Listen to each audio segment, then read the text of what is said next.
ভগবান। প্রত্যেক কঠিন পরিস্থিতিতে এই নামই আছে যা আমাদের উপায় দিয়ে থাকে। ব্যক্তি যান, ভগবানের পুজো করেন, আরাধনা করেন, ব্রত পালন করেন, মন্দিরে যান, পুজো পাঠ করেন, ভগবানকে জাগিয়ে তোলেন। আর তারপর শুরু হয় সমস্ত প্রশ্ন। হে ভগবান, আমার সাথে এরকম কেন হচ্ছে? কেন আমারই জীবনে এত দুঃখ আছে? আমি কিভাবে এর সম্মুখীন হব? আমাকে কেন এত কষ্ট ভোগ করতে হচ্ছে? হে ভগবান, আমি কি করব? আমাকে সাহায্য করুন, কোনো রাস্তা দেখান।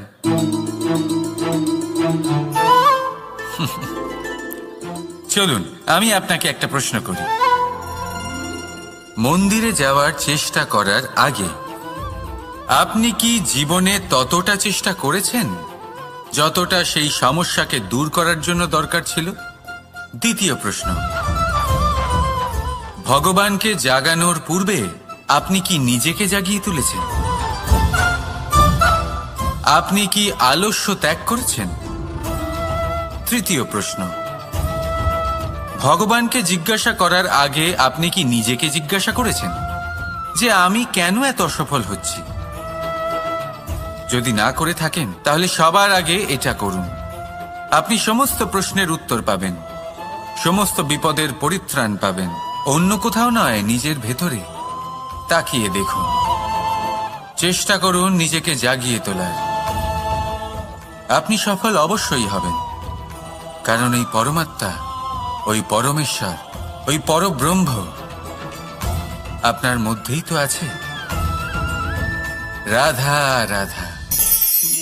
অনেক সময় যখন আমরা কর্ম করি, সাফল্য লাভ করি, কঠিন পরীক্ষায় উত্তীর্ণ হই, বড় কাজ করি, আমাদের মনে হয় এই সংসার আমাদের একটু প্রশংসা করুক, ভালো লাগে।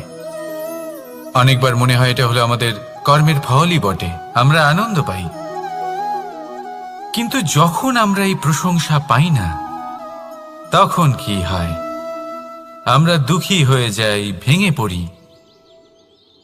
মনে হয় যেন আমার জন্য কেউ চিন্তাই করে না। এমন মনে হয় যেন আমাদের আনন্দে অন্য কেউ আনন্দই পায় না। অনেক রকম ভাবনা আসে। কিন্তু আমি আপনাকে একটা প্রশ্ন করতে চাই।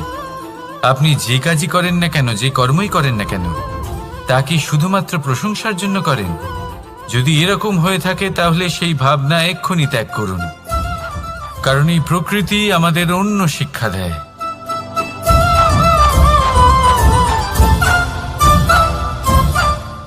এই ফুলকে দেখুন, এই যে ফুলের সুবাস, যা আমার মনকে উচ্ছ্বসিত করে তোলে, মনে শক্তির সঞ্চার করে, এই সুগন্ধ। কিন্তু ভেবে দেখুন, ফুলের কিন্তু এই কাজ করার জন্য কোনো প্রশংসারই প্রয়োজন হয় না।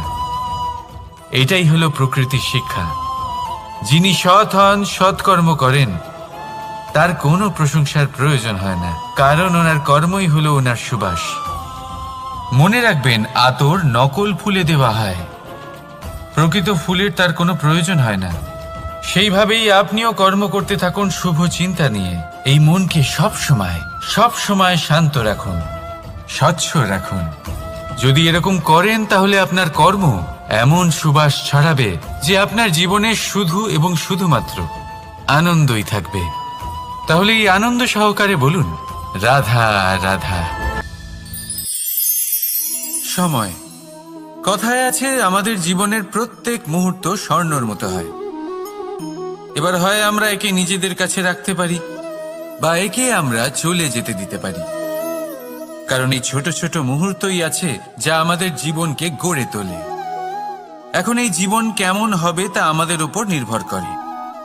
যদি আপনি একটা মুহূর্তের যত্ন না নেন, যদি আপনি এক মুহূর্ত ভালো না বাসেন, যদি আপনি এক মুহূর্ত স্নেহের আনন্দ না উপভোগ করতে পারেন, তাহলে দেখতে দেখতেই আপনার সমস্ত সময় নষ্ট হয়ে যাবে, আপনি জানতেও পারবেন না।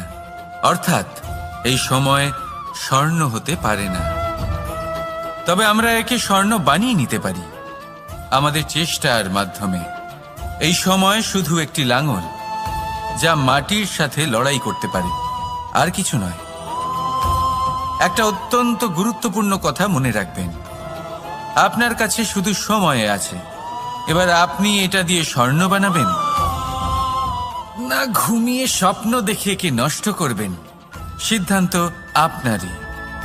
রাধা রাধা। নাম। জন্মগ্রহণের পর মানুষের জন্য এই নাম অত্যন্ত গুরুত্বপূর্ণ হয়। মাতা, পিতা, পুরোহিত সকলেই সেই অক্ষর খুঁজতে শুরু করেন যা দিয়ে আপনার নাম শুরু হবে। কিন্তু নাম আর রাশি এক হয়ে গেলেই কি সব কিছু ঠিক হয়ে যায়? কখনোই নয়। কারণ আপনার কর্মই হলো সব থেকে গুরুত্বপূর্ণ, আর কিছুই নয়। দেখুন, এই নিয়তিও আপনার কর্ম অনুযায়ী আপনার ভবিষ্যৎ সুনিশ্চিত করে। যদি আপনাকে উদাহরণ দিই, তাহলে ভাবুন, একদিকে ছিলেন রাম আর অন্যদিকে রাবণ। দুজনেরই নাম শুরু হয় র দিয়ে, কিন্তু একজন পেলেন এক ভয়ানক পরিণতি আর অন্যজন সমগ্র সংসারের মনে চিরস্মরণীয় হলেন। তাহলে মনে রাখবেন, নাম নয়, কর্মই হলো শ্রেষ্ঠ। আর যদি তা শ্রেষ্ঠ হয়, তাহলে আপনার নাম এমন স্থানে পৌঁছবে যা সংসারের কেউ মুছে ফেলতে পারবে না। তাহলে আসুন আমার সাথে ভালোবেসে বলুন, রাধা রাধা। এই সংসারে এমন কোনো পর্বত নেই যা এতটাই উঁচু যে মানুষ তার শিখরে পৌঁছতে পারবে না, তাকে অতিক্রম করতে পারবে না। এই সংসারে এমন কোনো সাগর নেই যা কিনা এতটাই গভীর যেখানে মানুষ তার তলদেশে পৌঁছে ফিরে আসতে পারবে না। একটা ছোট্ট বরফের টুকরো পর্বতের শিখরে গলে গিয়ে বইতে থাকে, আর দেখতে দেখতেই তা মহানদী গঙ্গায় পরিবর্তিত হয়। এর কারণ কি? এর কারণ হলো প্রচেষ্টা, প্রারব্ধ নয়। এই প্রচেষ্টাই সুনিশ্চিত করে যে আপনার প্রারব্ধ কি হবে। এই সমস্ত কিছু হলো প্রচেষ্টা আর প্রারব্ধের খেলা। আপনার প্রচেষ্টা যেরকম হবে, আপনার প্রারব্ধ সেরকমই হবে। আর আপনার প্রচেষ্টা যদি উচ্চ মানের হয়, তাহলে প্রারব্ধকে আপনার সামনে নত হতেই হবে। কি বলেন? তাহলে আসুন আমার সাথে ভালোবেসে বলুন, রাধা রাধা।